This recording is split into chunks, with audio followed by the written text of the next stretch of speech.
This is bad? That's a bad pad. Why is the pad bad? You can see here on this side, the friction material is completely gone. You can see where the rotor was actually rubbing against the backing plate of that pad. Point to the backing plate. That would be the plate on the back? Yeah. This guy right here? Yeah, that's right. So, what is the sound that a brake pad like that would make when it runs against the rotor? Be a loud grinding noise. Can you impersonate the sound of a brake? Cannot. Is it like a... or like a... like a...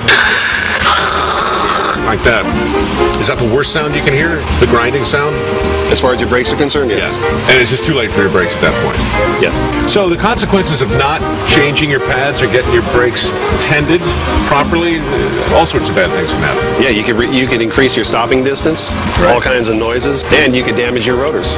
So the point is, you get the works done, you keep an eye on your brakes take care of you, you don't pay more than you have to, yeah, and everybody lives happily ever after. That's right. Ounce of prevention, pound of cure. Did you come up with that? I did.